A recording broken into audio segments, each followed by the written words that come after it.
हमें लगता है हम रमजान में वेट लूज कर लेते हैं, लेकिन होता नहीं है। तो मुझे जरा समझाएं कि ये क्यों नहीं होता। हम रमजान को बहुत एक ओवर एस्टिमेट कर देते हैं कि भाई मैं तो खा ही नहीं रही, मैं तो लूज होगा। चलना फिरना इज वेरी इंपॉर्टेंट। हर हफ्ते आपका 1 kg लूज होना चाहिए। अगर आपको लूज नहीं हो रहा, take a step back, diet आप अच्छी लोगे तो कोई मसला नहीं होगा। तो फाके करने से लूज नहीं होने लगा। 2 या 3 टोटके बता सकते हैं जो रमजान में बहुत गलत फॉलो किए जा रहे हैं? सिंपल एक बहुत प्रॉपर स्टेटमेंट है कि हेल्थ में शॉर्टकट्स नहीं होते। प्रॉपर आपको ओवरऑल हेड टू टो इसको ट्रीट करना पड़ता है। पानी ठंडा पीने से चर्बी जिस्म के अंदर जम जाती है and that's why people are unable to lose weight, क्योंकि ठंडा पानी पीते हैं।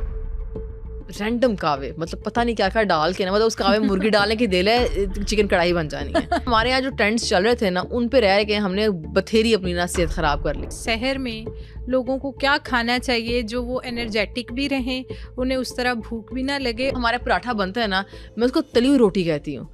अंदर भी है ऑयल, बाहर भी ऑयल, मतलब ऑयल से भरा होता है।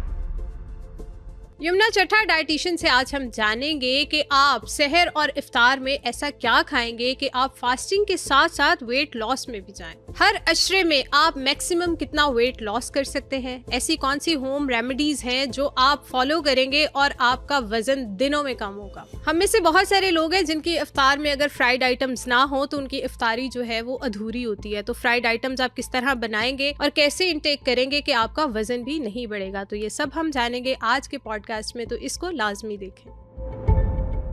Thank you so much for coming miss Yamuna Chatta once again in our set. तो बहुत अच्छा आपके साथ पिछला पॉडकास्ट भी रहा, तो हमारी ऑडियंस ने बड़ा पसंद किया आपके सेशन को।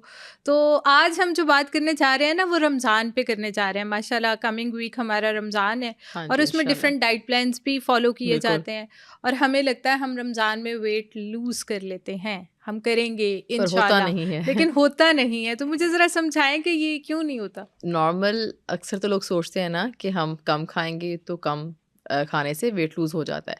और नॉर्मली डाइटिंग में भी बहुत ज़्यादा ट्रेंड होता है कि जिन्होंने डाइटिंग करनी होती है सबसे पहले अपना जो पूरे दिन का मील होता है उसे कम कर देते हैं फ़ौरन से ना, और हमें लगता है कि इसी से लूज़ हो जाएगा। डाइटिंग में कम खाना, येस ऑब्वियसली कैलोरीज कम होंगी और आपकी फिजिकल एक्टिविटी के साथ अगर बैलेंस आ जाए कि जितना चल रहे हैं उतना खाएं तो लूज़ तो हो जाता है। पर मसला ये होता है रमज़ान में ना होने का रीज़न ये है कि आप खा क्या रहे हो। चॉइस ऑफ फूड जो है ना वो मैटर्स अलॉट। अब हम पूरा दिन हालांकि नहीं खा रहे होते, सुबह सहरी की होती है, पूरा दिन भूखा रहने के बाद अफ्तार होता है, पर फिर भी हमारा लूज़ नहीं हो रहा होता क्योंकि हमारी सिलेक्शन ऑफ फूड का मसला आ जाता है। मेरा ख्याल है जो सबसे बड़ा मैंने रीज़न देखा है ना पेशेंट्स में, वो ये है कि एक तो हमारे जो मशरूबात हैं उनमें चीनी बहुत होती है। तो एक गिलास लेने से ही ना आप एकदम कैलोरीज में एक स्पाइक मार के फौरन से ऊपर चले जाते हो, ठीक है। और उससे क्या होता है, सिर्फ एक तसल्ली मिलती है जिस्म को, पेट को थोड़ी देर के लिए, पर बॉडी तो सॉलिड मांगती है ना। तो इतनी कैलोरीज के बावजूद फिर बॉडी सॉलिड भी मांगती है, आप वो सॉलिड देते हो फिर उसी कैलोरीज भी एडअप हो जाती हैं।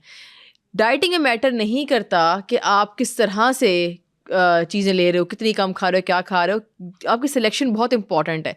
आप पूरा दिन फाका करके अगर आप डिनर ही खाली ख़राब कर दो, और ये बहुत, चलिए ये तो रमज़ान की बात कर रहे हैं, नॉर्मल रूटीन में भी बहुत लोगों का मसला होता है। वो कहते हैं हम पूरा दिन नहीं खाते, और ये बड़ी बेसिक कॉमन हिस्ट्री जो मुझे लोग देते हैं कि हम पूरा दिन नहीं खा रहे, हम सिर्फ डिनर करते हैं, फिर भी वेट हमारा स्टक है, लूज़ नहीं हो रहा है, उल्टा गेन हो रहा है। तो वही मसला आता है कि जिस तरह हम इफ्तार के टाइम पे अपनी कैलोरीज जो है वो ख़राब ले लेते हैं, ख़राब फूड सोर्सेज से ले लेते हैं, तो नॉर्मल रूटीन में भी हम यही कर रहे होते हैं। तो जिस तरह नॉर्मल रूटीन में हम डिनर ख़राब करते हैं, वहाँ हम इफ्तार ख़राब करते हैं। तो जो तो 2-3 मसले हैं ना, एक तो मैंने आपको बताया कि हम कैलोरी डेंस किस्म का मशरूब ले रहे होते हैं। उसके बाद क्या है दूसरा मसला, फ्राइड चीज़ों का इस्तेमाल। हमें लगता है एक ही तो खाया है, शैलो फ्राई तो किया है, पर जो फ्राई जिस चीज़ को भी शैलो फ्राई करें या डीप फ्राई करें, वो चीज़ तेल इतना एब्जॉर्ब कर लेती है कि उसकी कैलोरीज आप मतलब बैलेंस कर ही नहीं सकते। एंड देन अगेन अभी भी हम सिर्फ स्नैकिंग तक पहुंचे हैं, बॉडी मेजर मील अभी भी मांग रही है, क्योंकि दिमाग की तसल्ली भी चाहिए होती है। बिल्कुल ऐसे है, मेजर मील देते देते हमारी कैलोरीज कहाँ से कहाँ पहुंच जाने हैं पता ही नहीं है। वो एक छोटा सा जो इफ्तार है वो आराम से 1000 कैलोरीज आप लाइक बहुत ईजिली ले जाते हो। रमज़ान में एक और मसला होता है, हम फिजिकली और इनएक्टिव हो जाते हैं कि हमने तो रोज़ा रखा हुआ है, ये ना कमजोरी हो जाए। तो with the choice of food, जिस तरह का हम खाना खा रहे हैं, and than zero physical activity जो थोड़ी बहुत होती है वो भी हम बेड पे गुजार देते हैं कि कंजर्व करें हम एनर्जी ना, हमें चलना फिरना ना पड़े, हमें भूख ना कहीं लग जाए, उस डर से हम बिल्कुल लेटे होते हैं। सो फिजिकल एक्टिविटी जो आम रूटीन में थोड़ी बहुत होती है लोगों की, वो और कम हो जाती है। इसे रमज़ान में लिटरली आप मुझे एज अ डाइटिशियन ये टाइम पीरियड बड़ा मुश्किल लगता है, मुझे लोगों को बताना पड़ता है परेशान ना हो, आप नहीं गिरेंगे, चलें फिरें, अगर आप इस तरह की डाइट लें, बिकॉज डाइट अच्छी ले लोगे तो चलने फिरने में कोई दिक्कत नहीं है, लोग चलते फिरते सारे काम करते हैं, बट पॉइंट ये डाइट आप अच्छी लोगे तो कोई मसला नहीं होगा, तो फाके करने से लूज नहीं होने लगा। मतलब ये सारा हम जो काम खराब कर देते हैं वो हम अपने इफ्तार पे कर देते हैं। इफ्तार रोज़ा पे तो कर हम देते हैं। रखते हैं, वो एक अच्छी एक्टिविटी है, लेकिन जो इफ्तार गलत करते हैं वहाँ से हमारा सारा काम खराब हो जाता है। बिल्कुल। ठीक है, अच्छा मुझे आप ये बताएं कि बहुत सारे लोग वेट लॉस का सोच के ना कि वो कहते हैं कि हम रमज़ान में अपना वेट लूज़ करेंगे तो उसमें हम जो है ना बस पानी पी लेंगे, खजूर खा लेंगे, और मतलब एक स्पेसिफिक फूड पोर्शन खुद से डिसाइड कर लेते हैं, खुद से सोच लेते हैं। तो आप इस बारे में क्या कहते हैं कि अगर उन्होंने पूरा दिन वैसे नहीं कुछ खाया होता और बाद में जो खा रहे हैं वो उतना हेल्दी नहीं खा रहे? रमज़ान में ना पहले अशरे के बाद ना कमज़ोरी का जो एक है ना प्रॉब्लम वो होना शुरू हो जाता है, और बहुत से लोग कहते हैं 2 तरह के इश्यूज आते हैं, एक तो वीकनेस का लोग बहुत कंप्लेन करते हैं, फिर मैदे के इश्यूज का बहुत कंप्लेन करते हैं। वीकनेस का कंप्लेन इसलिए आता है क्योंकि देन अगेन 2 मील्स हैं, बाकी दिन में जो मंचिंग करने की आदत होती है वो हमारी वहीं की वहीं आदत होती है, पर एक एक रिस्ट्रिक्शन होती है हमें कि हमने खाना नहीं है। तो बॉडी जिस इंसान को मंचिंग करने की आदत है उसको तो सबसे पहले हॉल उठते हैं कि ये क्या हो गया मेरे साथ, ठीक है। सो उसके बाद क्योंकि पूरा दिन में थोड़ा थोड़ा खा के आप कहीं ना कहीं थोड़े बहुत न्यूट्रिएंट्स ले ही रहे होते हो, रमज़ान में आप रिस्ट्रिक्ट हो जाते हो 2 मील्स पे, अब उन्हीं 2 में पूरा करना है। अब उन्हीं 2 में जब पूरा करने हम आते हैं, सबसे पहले डेफिशिएंसी आती है ना, वो आती है प्रोटीन की। उनके तली हुई चीज़ें किसी ना जा रही होती हैं, फैट आपका मिल रहा है, और हमारे जो खाने हैं सालन हैं उनमें भी फ़ैट होता है, तो फ़ैट आपको किसी ना किसी तरह मिल जाता है। कार्ब वैसे हमारे लेफ्ट राइट एंड सेंटर में कार्ब में बेचारे हम बीच में फंसे हुए हैं, प्रोटीन नहीं ले पाते, और प्रोटीन एक बहुत बड़ा, इसको मैक्रो न्यूट्रिएंट कहा जाता है, बहुत इंपॉर्टेंट न्यूट्रिएंट है, इसका डाइट में प्रॉपर कैलकुलेटेड अमाउंट में होना बहुत ज़्यादा ज़रूरी है। प्रोटीन इम्बैलेंस की वजह से बहुत से लोग कंप्लेन करते हैं वीकनेस का, इसलिए अगर आपको वीकनेस हो रही है, आपको रमज़ान के सेकंड अशरे में इशू होना शुरू हो गया है, आपको लग रहा है अगले रोज़े नहीं रखे जाएंगे, एक दफ़ा ज़रा पीछे हट के देख लें कि भाई मैं प्रोटीन कितनी बैलेंस कर रहा हूँ। अगर आप प्रोटीन बैलेंस नहीं करें तो आपका ये जो इशू है ये रिजॉल्व नहीं हो सकता। सेकंड, लोगों को मैदे के मसलों का बहुत कंप्लेन होता है। मैदे के मसले भी उन लोगों को ज़्यादा होते हैं जिन लोगों का ज़्यादा फोकस होता है खाने पे तली हुई चीज़ें। अच्छा, मैदे के मसले वैसे भी ऑन एंड ऑफ बहुत से लोगों को होते हैं। ओबेसिटी जिन लोगों को, मोटापे का शिकार होते हैं जिन लोगों को, उन लोगों को वैसे मैदे का मसला ऑन एंड ऑफ रहता है।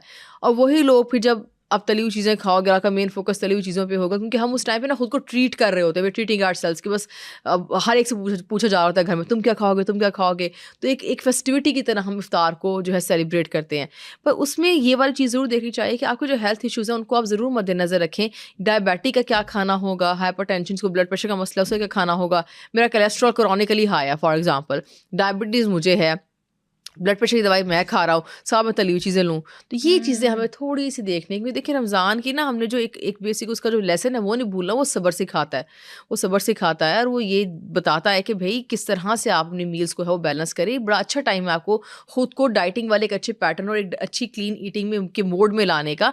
पर हम उल्टा ये कर बैठते हैं कि हम अपनी पूरी जो पसंदीदा चीज़ें होती हैं ना, दही भल्ले हो रहे हैं, हमारे गोलगप्पे चल रहे हैं, उसको स्नैकिंग चल रही है, बहुत ज़्यादा स्नैकिंग। हमारी इफ्तारी ना बेसिक उसकी बेस होती है स्नैकिंग पे, हमारी हर तरह के स्नैक उस टाइम पे चल रहे होते हैं, पापड़ी चाट तो क्या नहीं।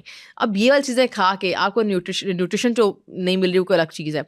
आपके मील भी उस वक्त, अच्छा उस वक्त आपको लगेगा हाँ पेट भर गया है, गुड, 2 घंटे बाद आपको दोबारा भूख लगेगी और दोबारा कुछ खाओगे, क्योंकि अगर आपने अपना फाइबर और अपना प्रोटीन बैलेंस ना किया राइट आफ्टर इफ्तार, लाइक नमाज मगरिब की पढ़ी और इफ्तार के फ़ौरन बाद आपने अपना अगर मेजर न्यूट्रिएंट पूरा ना किया, आपको थोड़ी बहुत भूख भी लगेगी और आप डबल खा लोगे और आराम से 2-2 हज़ार कैलोरीज चल गई होती हैं। 2 मील से लोग लेते हैं। एक स्नैकिंग का एक बड़ा पोर्शन होता है, थोड़ा ब्रेक लिया और रेस्ट किया, थोड़ा सा लेट के टीवी भी देखा और अराउंड 8-9 के करीब दोबारा से भूख लगी, उस टाइम फिर दोबारा मेजर मील चल रहा होता है। ये जो हमारा पैटर्न है ना, ये ख़राब जो हुआ है, इसकी वजह से बेसिक सारे मसले आ रहे हैं, हेल्थ इश्यूज जितने भी होते हैं लोगों को। तो मुझे फिर ये बताएं, आपके शहर में लोगों को क्या खाना चाहिए जो वो एनर्जेटिक भी रहें, उन्हें उस तरह भूख भी ना लगे, और फिर इफ्तार तक भी आते हैं कि इफ्तार में हमें क्या खाना चाहिए? देखिए ज़्यादा इसके बारे में ना टेंशन लेने की ज़रूरत नहीं है। सिंपल जो घर के खालिस गंदम वाले आटे की रोटी है वो लें, या मैं एक और मैं बड़ा बताती हूँ तो पेशेंट्स को कि दाल वाला पराठा लें, ठीक है।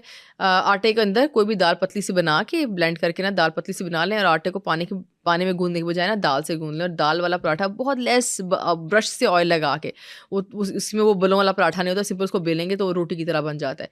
सो वो ले लिया, साथ उसके अंडा ले लिया, साथ थोड़ा सा दही ले लें, साथ थोड़े से नट्स ले लें। नट्स और दही से आपको फ़ैट अच्छा मिल जाएगा। अगर पराठा जो है उसके ऊपर आप हल्का सा ऑयल लगा लें, ऑलिव ऑयल वगैरह लगा लें, उससे भी आपको हल्का सा ऑयल मिल जाएगा। प्रोटीन आपकी बैलेंस हो जाएगी, जो आटे के अंदर दाल डली थी और आपका अंडा जो था, और रोटी के अंदर कार्ब से। अब ये आपका हो गया एक बैलेंस मील। उसके बाद इफ्तार पे अगर आप आएँ, इफ्तार में भी ना ज़रा सब्र व तहम्मुल से इफ्तार को करें। खजूर लें, पानी मशरूब पिएँ और एक फ्रूट खा लें। उसके बाद इतना खा के नमाज का ब्रेक दे दें। अभी जो कार्ब्स आपने लिए हैं ना, ये आपका जो एकदम एनर्जी चाहिए होती है ना, वो बॉडी को मिल जाएगी इससे, ठीक है। नमाज का ब्रेक हो गया, अब मेजर मील की तरफ आएँ। उतने में चूँकि आपने पहले कार्ब्स लिए हुए हैं, तो बॉडी को वो जो एकदम खाने की तरफ टूटने वाली चीज़ होती है ना, वो भी थोड़ी कम हो जाती है, क्योंकि कार्ब से एक दफ़ा एनर्जी मिल गई होती है। अब आएँ बेसिक प्रोटीन पे। अब कोशिश करें, आपको जो भी मिल है, आपने रोटी लेनी है या आपने चावल लेने हैं, वो आपने प्रोटीन के साथ लाजमी पेयर करने हैं। कि प्रोटीन में क्या आता है, आपकी दाल हो सकती है, मछली हो सकती है, चिकन हो सकता है। अगर आपको बिल्कुल ही कोई हेल्थ इशू नहीं है तो वीकली कुछ दिन आपका मटन और बीफ भी हो सकता है, पर देन अगेन वही हेल्थ इशूज़ पे डिपेंड करता है आपके। तो प्रोटीन आपने मेजर चंक आपका प्रोटीन से आना चाहिए इफ्तारी में नमाज के बाद। अगर आपने उस टाइम प्रोटीन ना ली, अगले दिन की आपकी सहरी भी तंग होगी, आपके बाद में वीकनेस होगी, तरावी पढ़ने का बिल्कुल काबिल रहेंगे, और पहले अशरे के बाद आपको वीकनेस बहुत ज़्यादा होना शुरू हो जाएगी। तो बेसिक एक जनरल सा रूल है प्रोटीन बैलेंस करने का। और हम प्रोटीन की तरफ नहीं जा रहे होते, हम ज़्यादा फैटी चीज़ें ही, जितनी भी बिल्कुल, हमारी बिल्कुल। ऑयली चीज़ें हैं हम वो खा वो रहे कंज्यूम होते कर रहे होते हैं। हैं। बिल्कुल ठीक अच्छा, है। मैं यहाँ एक और चीज़ मेंशन करती हूँ, मैं ये भी नहीं कहती कि आप बिल्कुल समोसे, रोल पकौड़े शकौड़े ना खाएं। आप ना एयर फ्राइंग की आदत डालें। एयर फ्रायर ना एक बड़ी छोटी सी इन्वेस्टमेंट है, सस्ती सी इन्वेस्टमेंट है, क्योंकि उसमें सारी फैमिली का काम हो जाता है, ठीक है। इसकी तरफ ज़रूर देखें, बिकॉज एक चीज़ बहुत इंपॉर्टेंट है। अक्सर लोग कहते हैं कि ना फ्लाइंग डाइटिशियन ना मुश्किल चीज़ बताती है, हमने उसके पास जाना है, एयर फ्राइंग कह दिया, ये क्या बात हुई, एयर फ्रायर तो हमारा ट्रेंड ही नहीं है। देखिए, हमारे यहाँ जो ट्रेंड्स चल रहे थे ना, उन पे रह के हमने बथेरी अपनी ना सेहत ख़राब कर ली। अब ना सीधे होने की ज़रूरत है, क्योंकि देखिए सेहत, ज़िंदगी गुजर जाती है, ज़िंदगी सबकी गुजरनी है, जिसका वक्त जब लिखा है आना तो तभी है।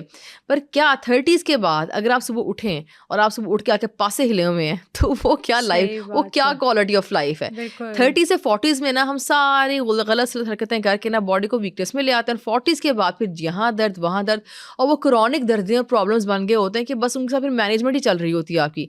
तो ज़िंदगी गुजारें, पर अच्छी गुजारें ना, मतलब गुजर तो जा नहीं है, पर जिए इसको। मतलब आपको सुबह उठें, आपको एनर्जी होनी चाहिए आपके अंदर, आपका दिल करना चाहिए कि मुझे कोई कह दे अगर एकदम से कि कहीं चलते हैं, तो आपको ये ना कि हाय अल्लाह मुझे थकावट है, मुझे वीकनेस है, लोगों से चला ही जा रहा होता है। किसी को कहते हैं ना क्या लॉन्ग वॉक्स, हाइकिंग, कोई कॉन्सेप्ट ही नहीं हमारे यहाँ पे कि हम कोई चलने वाली, वॉकिंग वाला कोई एक्टिविटी कर लें, क्योंकि सांस चढ़ रहा है, टांगों में दर्द है, हिम्मत ही नहीं है, मसल वेस्टिंग की इंतहा इतनी हुई पड़ी है कि मतलब टांगों के हालात ऐसे हैं कि हमारे पट्टे काम ही नहीं करते, हम हिल ही नहीं पा रहे। ख़वातीन को, पेरेंट्स को, मैं फादर से कहती होती हूँ कि बच्चों के लिए आप खुद को सेहतमंद रखें, क्योंकि बच्चों को तो पेरेंट्स सेहतमंद चाहिए ना। हम हमेशा ये कहते हैं कि पेरेंट्स से पूछे ना कि बच्चों के लिए जीने मरने की कसमें, आई एम ऑल्सो मदर, हम ये कहते हैं बच्चों को कि भाई तुम्हारे लिए जान दे देंगे। कहते जान दे, वो तो बड़ी दूर की बात है कि जी के दिखाए ना बच्चों को। बच्चों के साथ बच्चा कह रहा है उछलो कूदो, तो आपके अंदर उछलने कूदने की हिम्मत होनी चाहिए। मतलब 35 साल की, मैं लिटरली सिंपल सी बात है, 35 से 40 साल की लड़की भी होगी ना, खातून होगी, अगर आपकी हड्डियां बड़ियां मजबूत और आपने सेहत का ख्याल रखा हुआ है ना, बच्चा आपको जंप करने का भी कहेगा ना, क्या है मामा just jump on the bed, आप कर पाओगे। यहाँ मैं 40 ईयर्स से कह दूँ, हमें गोडा जो है ना, लेफ्ट वाला जो गोडा है ना, उसमें ज़्यादा क्रीच क्रीच की आवाज़ें आती हैं, तो आई कांट मूव। हमारे मसले ये होते जा रहे हैं। सो बच्चों को उछलते कूदते वालिदैन अच्छे लगते हैं, लाइवली लगता है भाई, उनके लिए जिए। मरने वाली बातें छोड़ दें आपके, हम तुम्हारे लिए मर मिट जाएंगे, जिस दिन तुम्हें ज़रूरत पड़ी हम ये कर देंगे, वो कर देंगे। जिए उनके लिए भाई, जी के दिखाएं बच्चों को। तो रूटीन्स अपनी अच्छी रखें। ये टाइम आ गया है कि एयर फ्राइंग या कोई अच्छी बेहतर टेक्निक से अब जाने का। बेकिंग का वंस फाइन, आई अंडरस्टैंड बड़े महंगे आते हैं, इन्वेस्टमेंट कर सकते हैं, करें ज़रूर करें, वो तो बहुत ही बेस्ट ऑप्शन है। पर अब छोटी सस्ती इन्वेस्टमेंट क्या है, ग्रिल पैन्स एंड वो आपके एयर फ्रायर्स। रोल बनाएं, रोल पट्टी होती है, थोड़े से कार्ब्स उसके अंदर चले ले लें, कोई मसला नहीं है, इतना भी मसला नहीं होता अगर आप बैलेंस करें बाकी उसको मील को। रोल वगैरह मैं देती होती हूँ पेशेंट्स को कि खाएं, रोल खाएं बना के, बट एयर फ्रायर में उसकी फिलिंग अंदर मैटर करती है ना। अब क्योंकि रोल में 2 तरह के मसले हैं, फिलिंग ख़राब होगी या आप उसको डीप फ्राई करोगे, तो डीप फ्राई तो हमने नहीं करना, हम करेंगे इसको एयर फ्राई। उसके अंदर चिकन डालें, आप मिक्स वेजिटेबल चिकन की स्टफिंग करें, बच्चों को खिलाएं, सबको खिलाएं। इवन मैं कहती हूँ बच्चों को ये वाले रोल्स बना के आप डेली लंच में दिया करें, क्योंकि बच्चे बोटियाँ नहीं खाते। आप बच्चे को दोगे ना बोटी खाओ, बच्चा नहीं उठा के खाएगा। बोटी वही वैसी की वैसी वापस आनी है आपके लंच बॉक्स में। बच्चों को इतनी सैड किस्म की, दुखी किस्म की बोटियाँ क्यों दे रहे हैं आप प्लेटों में डाल के? बच्चे नहीं खाएंगे। आप उनको दें, रोल्स बना के दें, आप पकौड़े बनाएं, ये सब चीज़ें एयर फ्रायर में बहुत प्यारे तरीके से बन जाती हैं, ठीक है। सो आपने इतनी बोरिंग इफ्तारी भी नहीं करनी कि आप सुने कि कह रही रोटियां खाओ बैठ के, इंजॉय भी तो करना होता है, करें enjoy. Choice of food, again वही बात, choice of food matters a lot. तो ये रमज़ान में भी क्या फूड के बहुत स्पेसिफिक ट्रेंड्स बने होते हैं कि कुछ लोग बहुत सारे ट्रेंड्स फॉलो कर रहे होते हैं? अब जैसे मैं अगर अपनी बात करूं तो मुझे भी जब तक अफ्तार के टेबल पे फ्राइज़ नज़र नहीं ना आते तो मेरी भी अफ्तारी अधूरी होती है। बस कमज़ोरी है कि फ्राइज़ लाजमी हो, बाकी कुछ हो ना हो। एयर फ्रायर में फ्राइज भी बन जाते हैं, बड़े आराम से बन जाते हैं। अच्छा, फ्राइज में प्रॉब्लम नहीं है, थोड़ा पोर्शन फ्राइज कर लें। अच्छा, अगर स्नैकी टाइप भी आपने करना है ना अपना इफ्तार, तो आप ये करें, आप जो है वो थोड़ा सा 2 रोल खा लिए, ठीक है, इतने से फ्राइज खा लिए, साथ आप मशरूब आपने पीना है। अच्छा, अगर आपको ज़्यादा है ना कि बहुत ज़्यादा भूख लगती है, आपको लगता है मुझे कंट्रोल करने में मुश्किल है, इफ्तार के बाद वाला जो ड्रिंक है ना, स्टीविया डाल के ना कुछ भी ड्रिंक बना लें, ठीक है, या दूध सोडा बना लें, शुगर फ्री। जो हमारे पास सोडाज आते हैं, शुगर फ्री सोडा लिया, उसके अंदर थोड़ा सा दूध डाला, आधा दूध आधा सोडा, अंदर चिया सीड्स डाल दें। जब नमाज पढ़े होगे ना, आपको चिया सीड ने जो बल्क आपको देना है ना मैदे में, तो एक तसल्ली वाला एलिमेंट ही चाहिए पाकिस्तानी को। तो मैं भी एज अ डाइटिशियन ये चीज़ देख रही होती हूँ कि पेशेंट को तसल्ली कैसे देनी है, क्योंकि लोग इतना भी तंग नहीं करते कि फूड अगर उनको अच्छा दे दो ना खाने को, खा लेते, कोई मसला नहीं होता। तसल्ली आके पहले आ जा रही है चिया सीड्स और दूध सोडा से। सोडा के अंदर कार्बोनेटेड है, तो एक दफ़ा गैस की फीलिंग से स्टमक भरा हुआ महसूस होता है। उसके साथ आपने फ्रूट खाया होगा, खजूर ली होगी और सोडा पिया होगा और चिया सीड्स डाल के पिया होगा, इतने में मेजर आपका बड़ा अच्छा चंक ऑफ स्टमक भर जाना है। उसके बाद अगर आप एक रोल और इतने से फ्राइज खा भी लेते हो ना, उसके बाद सीधा फिर देन अब कार्ब्स नहीं लेने। अब इसके बाद नहीं कि अब रोटी भी मैं खाऊंगा, मैं प्रोटीन भी उन्होंने कहा था, ये कार्ब हो गया। अब अगर आलू खाने हैं तो उसके बाद आप आ रहे हैं सीधा चिकन को ग्रिल करें, चिकन को जो मर्जी करके खाएं। 100 तरीके हैं, 100 रेसिपीज हैं चिकन बनाने की। तो चिकन के लिए साथ सैलड ले लें, आपकी इफ्तारी होगी। अब ये स्नैकी इफ्तारी है, जो मतलब कन्वेंशनल इफ्तारी नहीं कि रोटी सालन टाइप। तो ये वाली आप खा के भी तसल्ली जो है ना दिमाग की, वो दे सकते हो बड़े आराम से कि हाँ मैंने कोई बहुत देसी चीज़ नहीं खाई, मैंने स्नैकी इफ्तारी की है। कहते हैं कि हम लोग सहरी के अंदर जो है एप्पल विनेगर ऐड कर लें, हम लोग जो है वो चाय कॉफ़ी के कुछ लोग शौकीन होते हैं, दही भी चल रहा होता है और साथ लस्सी भी चल रही होती है। तो इसके बारे में बताएं, क्या ये एक हेल्दी चीज़ है? देखिए, लस्सी भी हेल्दी है, दही भी हेल्दी है। एप्पल साइडर विनेगर में इतना औखा होने की आपको ज़रूरत नहीं है कि आप वो भी लें। ऑलरेडी अगर आप एक अच्छे लेवल ऑफ फिजिकल एक्टिविटी कर रहे हैं, अगर वेट लॉस की बात करें, एक अच्छा फिजिकल एक्टिविटी कर रहे हैं, पूरे दिन में आप लेटे नहीं पड़े हुए थे, बेड पे नहीं पड़े हुए थे, आप थोड़ा बहुत चल फिर रहे थे, सहरी इफ्तारी आपकी अच्छी मैनेज थी, कैलोरीज आपकी बहुत हाई नहीं थी, you will be able to lose weight. आपको कोई एक्स्ट्रा टोटका करने की ज़रूरत नहीं है। जहाँ तक दही और लस्सी की बात है, तो 1 गिलास लस्सी और 3-4 टेबल स्पून दही, वही डिपेंड करता है पर्सन टू पर्सन है कितना किसको अलाउ करना है। तो अगर जनरल बात की जाए तो 3 चम्मच दही और 1 गिलास लस्सी में कोई प्रॉब्लम नहीं है, वो ली जा सकती है, बड़े आराम से ली जा सकती है। बिल्कुल ठीक है। बल्कि इवन रोटी, अंडा, लस्सी, 2-3 चम्मच दही, बिल्कुल सही सहरी है ये। मुझे ये बताएं कि ये तो हमने सहरी बता दी कि एक अच्छी सहरी इस तरह हो सकती है और अफ्तार में आप ये खा सकते हैं। मुझे ये बताएं कि जो रमज़ान के अंदर अपना वेट लॉस करना चाहते हैं, वो चाहते हैं कि हम पतले भी हो जाएं, एक अच्छा मौका है कि हमने फास्टिंग तो करनी ही है लेकिन हम साथ ही पतले भी हो जाएं, तो उन्हें क्या करना चाहिए? देखिए, वेट लॉस जो ना इतना कॉम्प्लिकेटेड चीज़ नहीं है, ये ना एक हार्मनी है between what you are eating and how much physically active you are. हमारा मसला ये है कि हमारी फिजिकल एक्टिविटीज़ ना डेली बेसिस भी, रमज़ान तो छोड़ो, रमज़ान में लोगों ने हिलना नहीं। मैं आपको बड़ी इंटरेस्टिंग बात बताती हूँ। मैं कॉल्स करूँगी ना, जब पेशेंट्स आएंगे, ऑनलाइन कंसल्टेशन होगी, हॉस्पिटल होगे, सबको मैं ये पूछूंगी, मतलब पहला मेरा ये होता है कि चल फिर लोगे ना, प्लीज़ चल लेना इसको।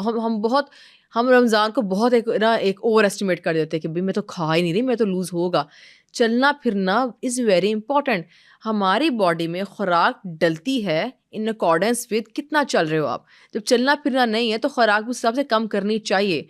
पर मेरा क्या होता है तरीका, मैं पेशेंट कैसे देखती हूँ, मैं कभी भी डाइट से डेफिसिट में नहीं लेके जाती। मैं ये नहीं कहती कि फाके करा दो पेशेंट को, बस मतलब रो पिट के फिर लूज़ हो ही जाता है, फिर सेहत भी कुछ नहीं रहती। मुझे ये बहुत होता है कि लूज़ करने के बाद ना पेशेंट को ये ना कहें लोग कि भाई कमज़ोर लग रही हो, वो कहें कि माशाल्लाह बड़ा ज़बरदस्त लूज़ किया, like with complete health and glowing face. हर चीज़, लड़की को सारी चीज़ें मैटर करती हैं। लड़की से पतला नहीं होना होता, उसको होता बाल भी वहीं रहे, सेहत भी वहीं रहे, चेहरा भी वहीं रहे, ये नहीं कि कमज़ोर लगो आप। तो उसमें ना फिर पता है बैलेंस होता है between physical activity and food. अगर आप फिजिकली अच्छा एक्टिव हो तो फूड उस हिसाब से लेना है आपने। ये सिंपल सा मैथ है, नॉर्मल डेज का भी और आपके इवन रमज़ान में भी आप 2 मील्स ले रहे हो, हालांकि पूरा दिन आपका कंप्लीट फाका चल रहा है। और जो मैंने बताया इंटरेस्टिंग एक और बात बताऊँ, जिस तरह मैंने बताया उस तरह भी अगर आप लो और फिजिकल एक्टिविटी आपकी जीरो आप तब भी लूज़ नहीं करोगे, आपको स्टक हो जाएगा या हार्डली 1-8 kg लूज़ हो जाएगा। यू वॉन्ट बी ट्रांसफॉर्मेशन जो होती है ना, ट्रांसफॉर्मेशन आप 2-3 kg को नहीं कहते, ट्रांसफॉर्मेशन आप कहते हो कि तरफ 5-6 kg गिराओ, जब 2 इंच कम हुए हो 1 महीने में, इसे ट्रांसफॉर्मेशन कहते हैं। ट्रांसफॉर्मेशन चाहिए तो आपको फिजिकल एक्टिविटी भी इंप्रूव करनी पड़ेगी। अब फिजिकल एक्टिविटी का मतलब भी हरगिज़ यही नहीं कि आपको मैं कहूँगी जिम चले जाओ, बड़ी बड़ी कोई औखी चीज़ें कर लो। जस्ट 40 मिनट्स वॉक दिन में, अपने ऊपर इतना तो रहम हम कर ही सकते हैं कि 24 घंटे 24 आवर्स में से 40 मिनट्स आप निकाल लें, दैट्स इट। इतना आपकी इन्वेस्टमेंट चाहिए आपकी बॉडी को सिर्फ खुद से। तो 40 मिनट्स वॉक, ब्लैक कॉफ़ी पिएँ, 40 मिनट्स वॉक करें। ब्लैक कॉफ़ी एक एनर्जी भी दे देती है वॉक के लिए, तो बड़ी अच्छी लगती है मुझे, वो लिया करें, साथ 40 मिनट्स वॉक करें। एंड देन जो मैंने चीज़ें बताई हैं आप उन्हीं को बैलेंस करें। अच्छा, ये चीज़ें मैंने बहुत जनरल बताई हैं, इंडिविजुअलाइज भी होती हैं, जैसे PCOS हो गया, डायबिटीज़ हो गया, बहुत कॉमन बीमारियाँ बनती जा रही हैं आजकल, ब्लड प्रेशर के लोग हो गए। पर देन अगेन अगर आप नॉर्मल डाइट कोई हेल्दी कर लोगे ना, जैसे मैंने कहा स्नैक करें पर तरीका कार बनाने का उसको बदल लें। अब चिकन भी चिकन ही रहता है, अब उसको डीप फ्राई करके आप क्रम्स लगा के आप उसको वो जिंगर बना दे तो अलग बात है, ठीक है। ये बात गलत है।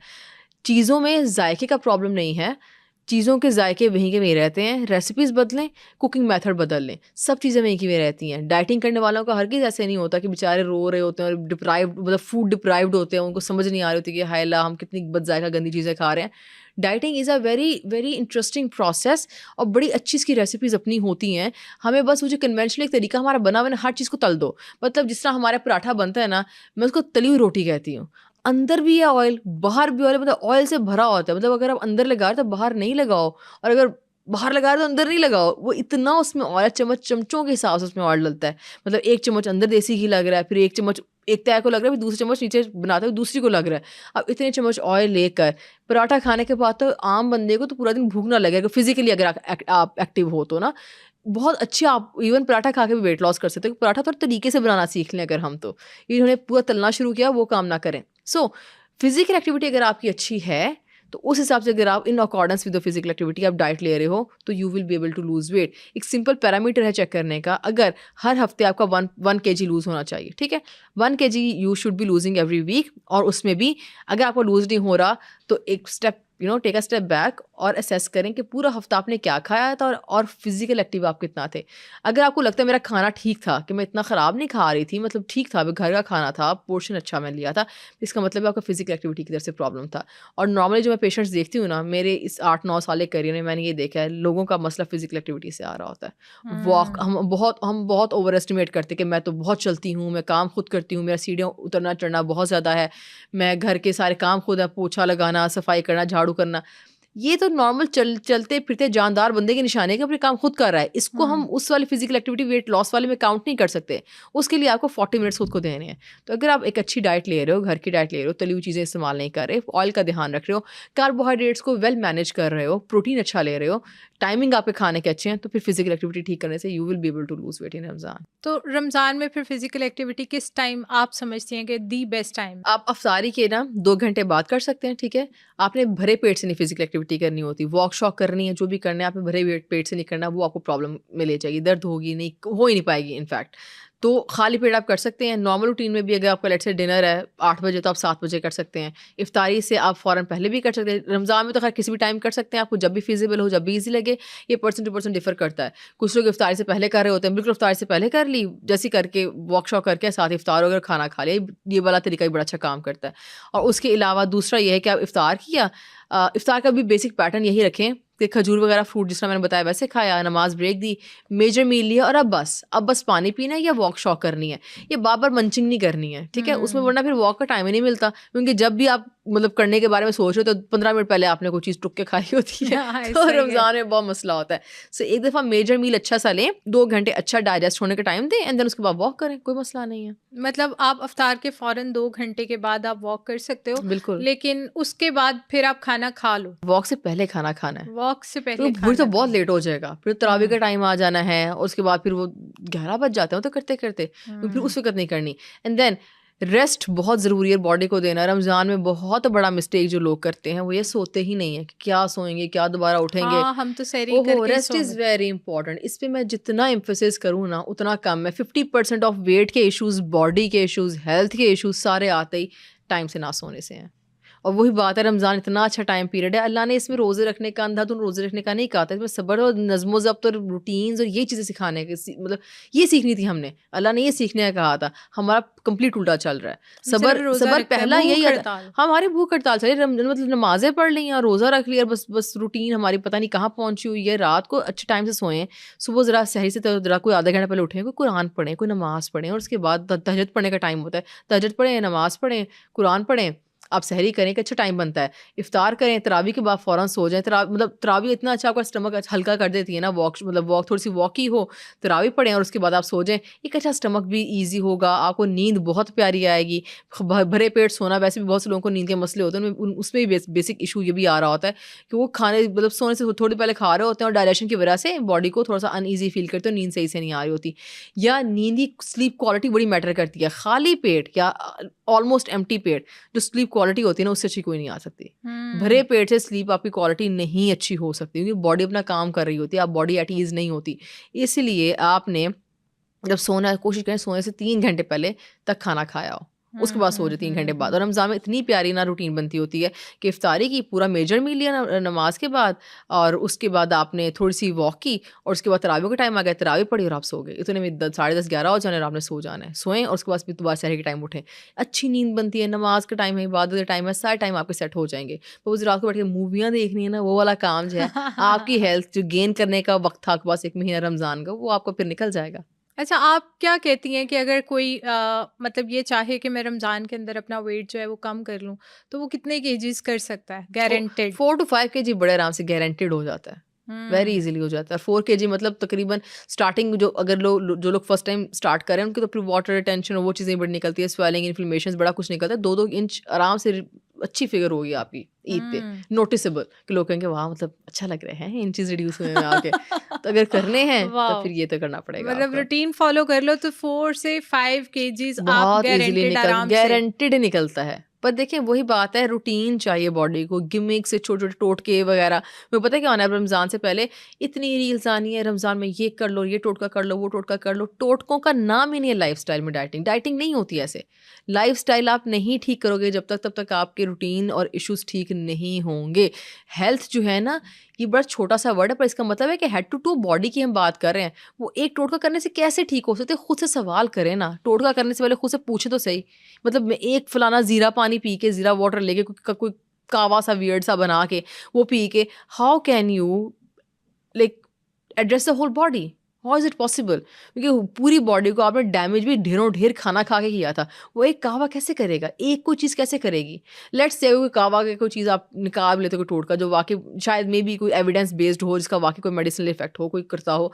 बट देन अगेन ये चीज़ें हेल्पर्स होती हैं of the diet, they can not become the primary thing. क्या आपको अभी आने से पहले मुझे किसी ने क्या ब्लैक स्पाइडर के नाम से कोई यूएस में कोई सप्लीमेंट है, पता नहीं क्या था।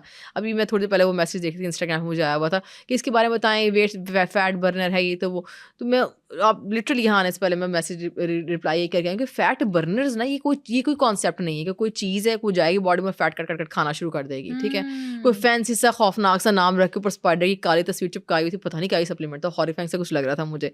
मैंने उनसे ये कहा, मैंने कहा ये करने की बजाय डाइट पे आए ना वापस। जिस चीज़ से ख़राब हुआ प्राइमरीली वो तो करनी पड़ेगी ना ठीक। आप ये कहो कि भाई मैंने मेजर ठीक नहीं करना, मुझे कोई एक कैप्सूल मिल जाए, ऐसे होना ही नहीं है, हो सकता ही नहीं है। कोई भी अगर कोई supplement in the market available है भी तो वो हेल्प ज़रूर करेगा 10%, 20%। मतलब डाइटिंग करते हुए 20% हेल्प भी किसी जगह से कोई चीज़ हाथ थाम ले, आपका बड़ा फ़ायदा होता है। पर देन प्राइमरी चीज़ ये नहीं है। सप्लीमेंट्स 20% ऑफ द टाइम आपकी 20% of part of your dieting में हेल्प कर रहे होते हैं। बाकी major is coming from physical activity and आपकी खुराक। अगर अच्छा खा नहीं रहे, कोई सप्लीमेंट क्या ही कर देगा। डायबिटिक मेरे पास आता है, उसको इंसुलिन रेजिस्टेंस है, दबा के इंसुलिन रेजिस्टेंस का प्रॉब्लम होता है उनको, मैं उनसे कहती हूँ डाइट इंप्रूव करो, वॉक करो, फलाना सप्लीमेंट ले लो। ओके, ये दोनों नहीं करना, सप्लीमेंट पे सारा जो है उसके कंधों पे सारा बोझ डाल देते कि नहीं दवाई गोली से क्यों नहीं ठीक हो रहा। सप्लीमेंट तो बेचारे मासूम से होते हैं, दवाइयों से मेटफॉर्मिन से आपका ठीक नहीं हो सकता अगर आप डाइट और वॉक अपने ठीक नहीं करेंगे तो। जब भी डायबिटिक पेशेंट जो डायबिटीज़ जिनको है अगर वो सुन रहे हैं तो उनको पता होगा इस चीज़ से, वो रिलेट कर पाएंगे। डॉक्टर के पास जाओ, वो दवाई देने के बाद कहता है खुराक से ही करो, या डाइटिशियन का नंबर दे देते हैं, राब्ता दे देते हैं, या कहते हैं जाके खुराक ठीक करें अपनी, क्योंकि दवाई की भी एक हद तक हिम्मत है ना, वो कितना ही जाके आके बॉडी में चीज़ ठीक कर देगी।